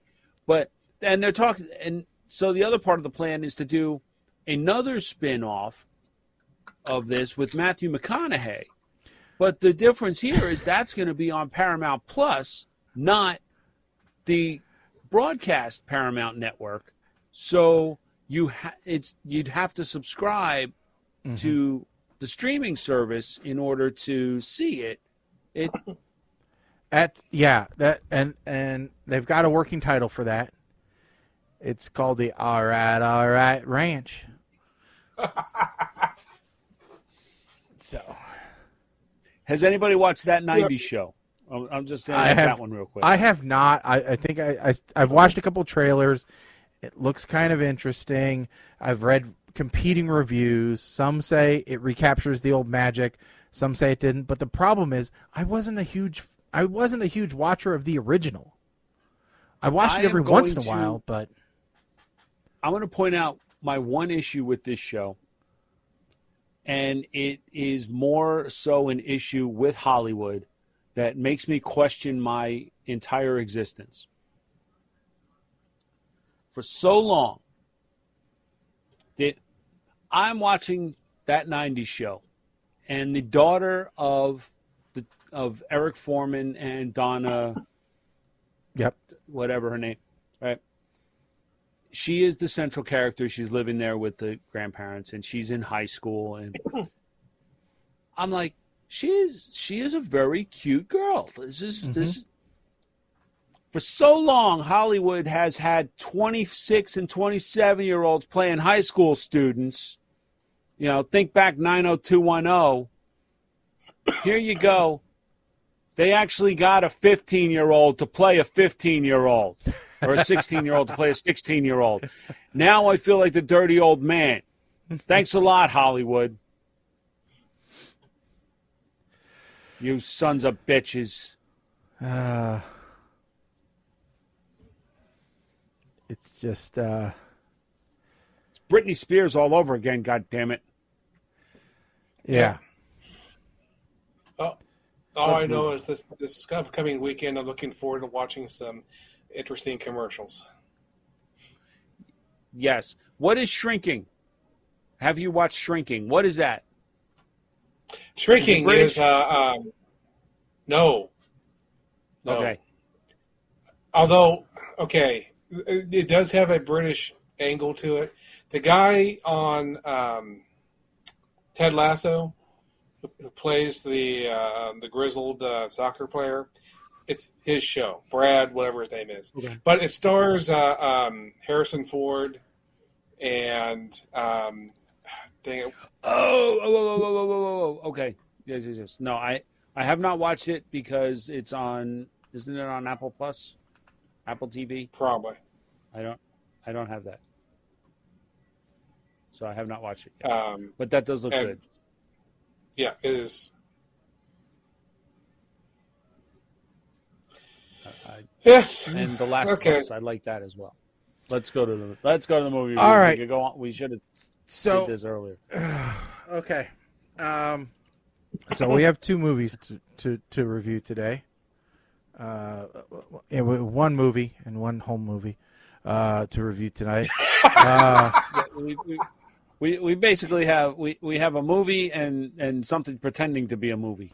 Yeah. So we might as well go with the pretender first. Sure. What was it called? Like How to Get Rich in 30 Days, something like that. 45 days to be rich. Yeah, 45 days to be rich. So Colin, we'll start with you. So tell us how do we get rich in 45 days? Okay, yeah. This, I would say this looked like it was shot on a cell phone, but it wasn't shot on a good cell phone. But it does look like it was shot on. It was shot on a old, non-Samsung Android. Anyway, it's bad. Here's the thing. This is actually a pretty set type of movie. Okay, think Rain Man. So it's a movie about some brothers who have to spend time with this brother they never met. And if they spend 45 days, as I originally were told, with this brother, then they'll get their part of their inheritance from their mother, so that they will become millionaires. That's the surrounding idea of the story, which is fine. And you take this to say Rain Man or anything else. So the idea is very simple. You have one character who, he's pretty much the straight man. He's the normal guy. He has some character flaws. Whatever those character flaws are, maybe he's arrogant. Maybe he has a hard time getting along with people. Whatever his issue is, he has an issue.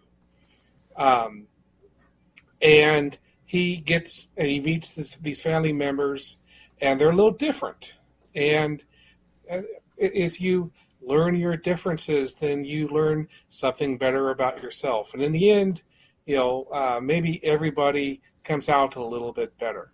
And it's like, Meet the Fockers, any of these movies, Meet the Parents, whatever the original one was.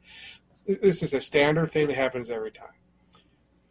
Here's the problem with this movie. There's no straight guy. There's no main guy. They're all terrible, weird, stupid people. Every single one. There's supposedly main guy, but he's awful.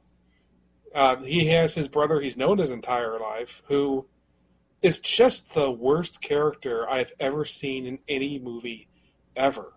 I cannot think of a character who is as stupid, as self-centered as this guy is. And he spends the entire time complaining to his brother about how self-centered he is, that he is forcing his brother to not do nothing in hopes of getting to be millionaires. He would rather be left alone. I just there is no character in this entire movie who's worth looking at. And then the worst thing happens. It turns out this isn't that type of movie. Apparently they were watching The Game. The Game, that really weird movie about the guy who is a bit estranged from his family, and his brother buys him this thing where everybody he meets is actually an actor, and he ends up trying to kill himself at the end of the movie by jumping off the building because he thinks he just shot his brother.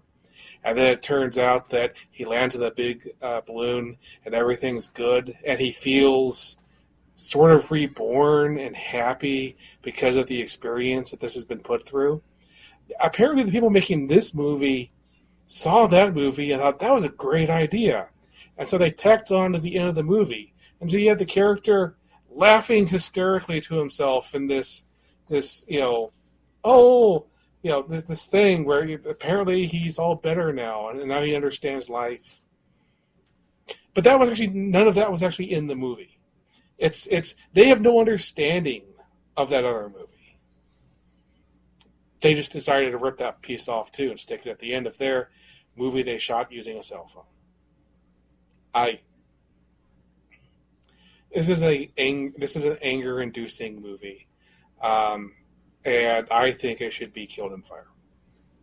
All right.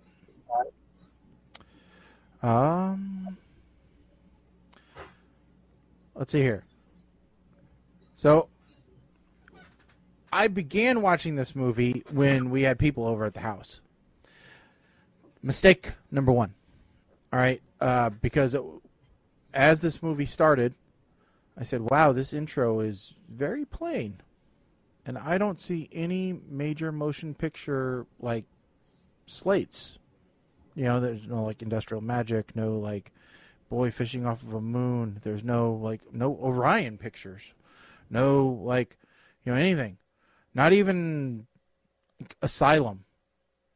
That would have been a breath of fresh air. No.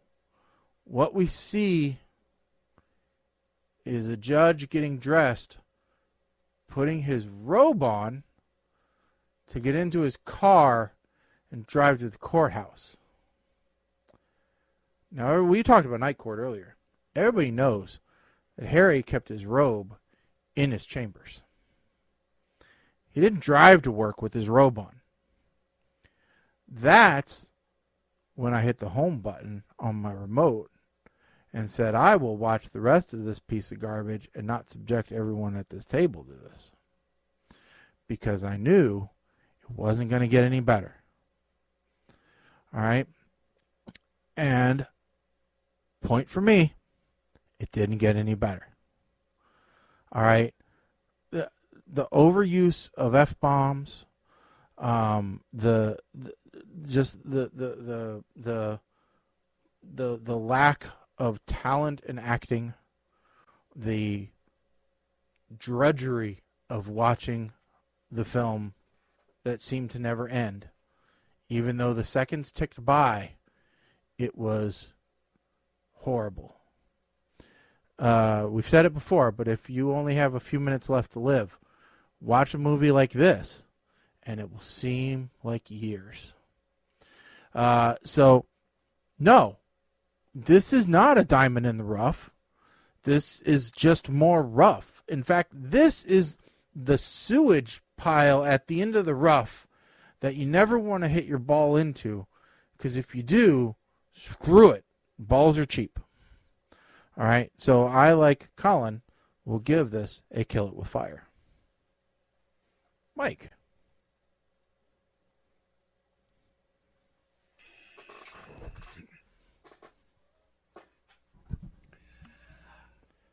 I want to know which one of these brothers is the one that wrote this masterpiece. Because you know, just from the way it's starting, that one of these actors is the writer and probably director of this movie. And of course, it's the brother they've never met before. In the very beginning, right off the bat, I see Jake wearing a shirt. It says, Good Old Scratch Custom Apparel. Yeah, I found your company on Facebook. Jake owns that company. He makes T-shirts using vinyl. Quote unquote, if we lose that money, Joe, what? I'm going to have to sell more, what? Sell more T-shirts? What? If we lose that money? Wait a minute. Did you just put a cat in a washing machine?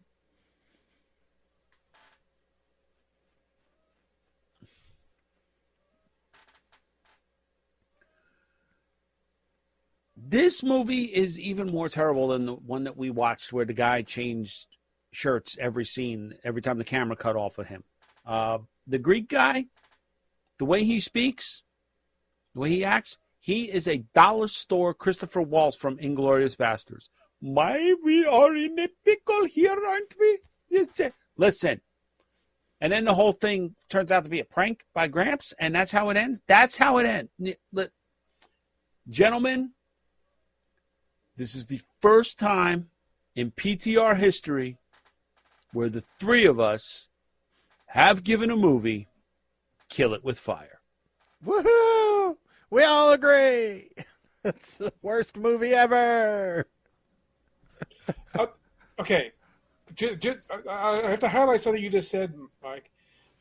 He puts a cat in the clothes washer that's sitting next to a very large utility sink. Mm-hmm. Yeah. Well, it makes sense. Yeah. I mean, I could kind of see, hey, I got this messy thing. I have a top-loading clothes washer. How about I put the cat in here to make it so it can't jump out, and then I'll wash it there. But I'm not going to turn the machine on. I'm just going to use this as the place where, fine. Except you have a very deep utility sink next to the washer. You could have used that. Yeah. No. Yeah, I just double-checked. This literally was... This is taking the title. The worst one before this was almost 3 years ago. A movie called Range 15. Oh, wasn't that that was a zombie movie? Yes. I think. I'd rather watch that. Yeah, it was better because it at least had Sean Austin in it. They at least knew that it was a bad movie. Yeah. It had good cameos.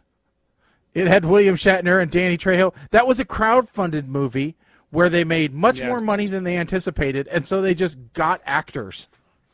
Yeah. They just blew it all for cameos.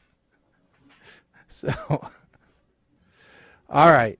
Let's see here. Who was what was the other movie that we watched? My Spy. My Spy. That's how Dave can I forget that? Dave Bautista. Good old Dave. All right, Colin, you're up. This is going to be a much shorter review because this is Kindergarten Cop with Dave Bautista, and it's just the one kid. Actually, no, I take that back. He does spend some time in the school. So there is a little bit actual Kindergarten Cop stuff there in the school itself. So yeah, even more so.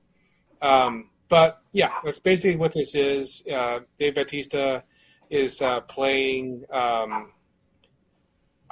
He's basically playing. You remember? Oh, dang it. Steve Carell.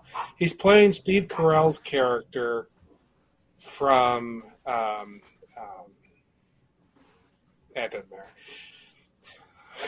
I Spy. See, not I Spy. No. The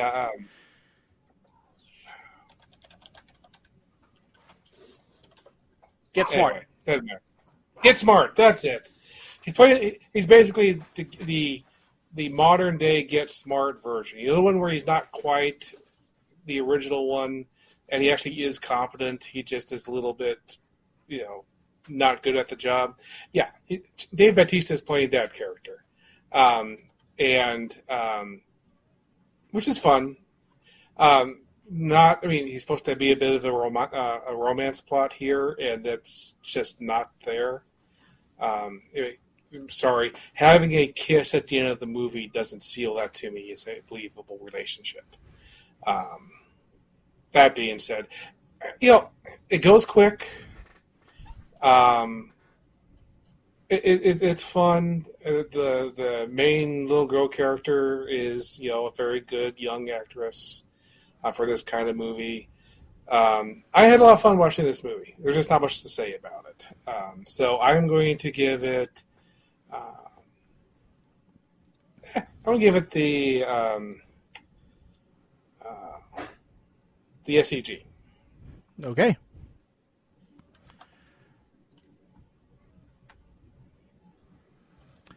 All right. So let's see here. This one we did put on. Sorry, she wanted attention. She was barking. This one we did put on for while we ate dinner. And my wife kept asking, who was that? And I kept saying, that's Dave Bautista. And then she said, is that Dave Bautista? I'm like, no, that's just somebody else, several times. And then I'm like, that's Dave Bautista. And then she's like, who's Dave Bautista? I said, well, that's Drax from Guardians of the Galaxy. And she says, I don't know who that is. I'm like, well, whatever. So after explaining who Dave Bautista was several times, I think you're wrong. This isn't Kindergarten Cop. This is Cop and a Half. You know, this is more akin to that. Maybe more akin to Cop and a Half 2. But anyway, this was I actually like this movie. I thought it was cute.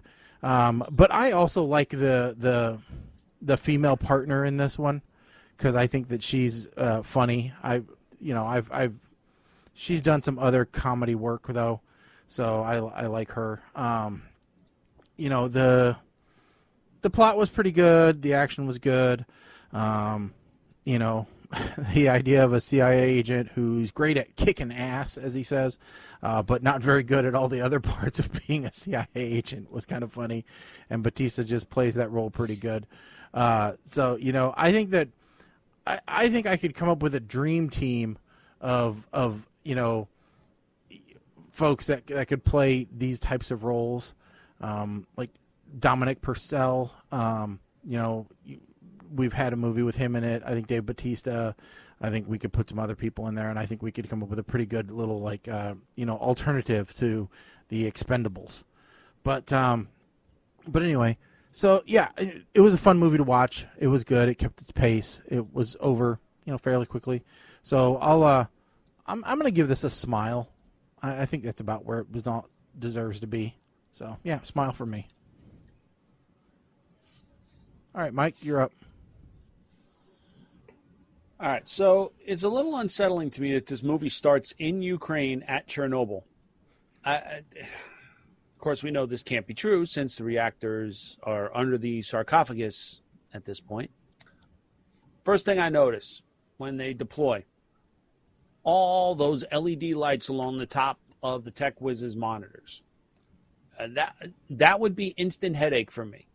Okay, and somebody want to explain the benefit of having that, or what the purpose is of having LED strips spread above shining in your face? No.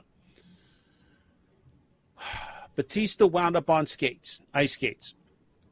It's about what I expected, and for the record, that ice is way too wet to be. Somebody did let the kids out there way too quick after the Zamboni was done. This kid, she is an evil genius is what she is. Playing both blackmail and pity in the same sitting? Doesn't even break a sweat. And seriously, 100% evil genius. I think this kid is my new spirit animal. I forget what. Oh, when he started dancing. Are you having a stroke? That is almost 100% of the time the reaction that I get when I start dancing. People ask me, do I need medical attention? And so I have that in common with Dave Bautista. I feel, but the hell kind of chairs does a restaurant have that have paper towel roll backs? I mean, these are the kinds of things I'm noticing in this movie. I'm like reaching because I'm actually enjoying the movie. But what the hell kind of CIA agent announces themselves from a block and a half away when the dude's right by the door that he can get in and escape? That's not a smart CIA agent. Now they're starting. In what world? In what world is a Fiat going to chase down a Maserati? Who builds a runway at the edge of a cliff? Better question is, why did Mr. CIA agent Dave Bautista park the truck at the very end of the runway where the plane would have a chance to actually take off? And Drive at them. Shorten the runway. So I nitpicked, but that's because there wasn't a whole. I was enjoying the movie, right? This is the movie. So you guys made the comparison to Kindergarten Cop, made the comparison to Cop and a Half. I'm going to take it one step further, and I'm going to say that this is the movie that Coffee and Kareem should have been. Mm-hmm. It was fun. Maybe not great, but it was fun. It is further proof that Dave Bautista is a better actor than Dwayne "The Rock" Johnson. And I think but this new one, this M. Night Shyamalan Ding Dong one, is going to cement that opinion. But so I'm with Shaggy. I'm giving this a smile as well. All right. So time to pick. Go ahead. But before we do that, it's two things. First, I didn't realize this, but the director of this movie was also the director of Get Smart. So that explains a lot. Okay. Also, if you're wondering what Dave Bautista is doing in a couple weeks, he's starting shooting of My Spy 2. Oh, okay. Really?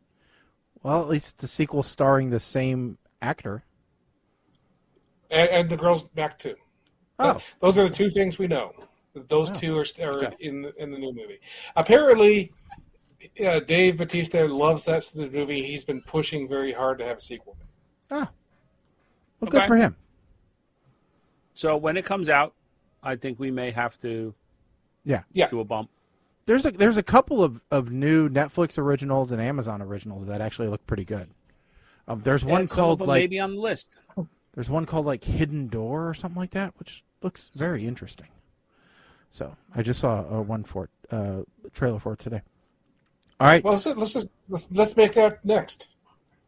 Well, I don't know that it's even out yet. I just saw a trailer for it. I don't know. Oh, okay. But okay. 24. 24. Oh, God.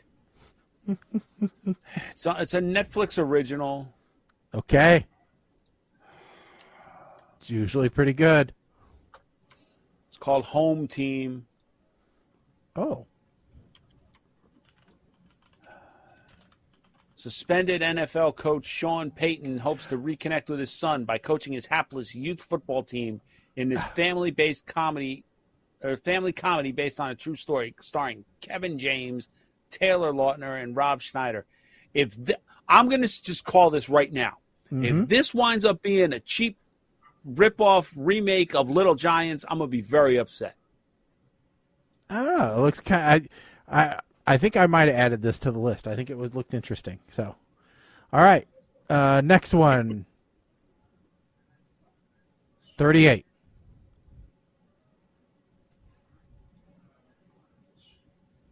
Oh, I don't believe this is available anymore. Hold on.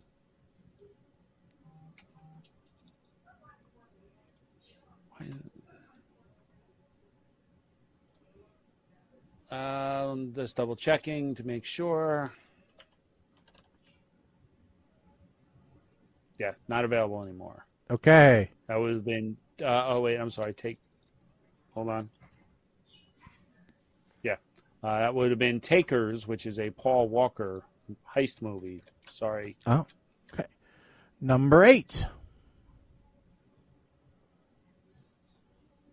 What in the actual hell? God. Also not available anymore, although this one I would have watched. This is The Watch on Amazon Prime. Oh, okay. All right.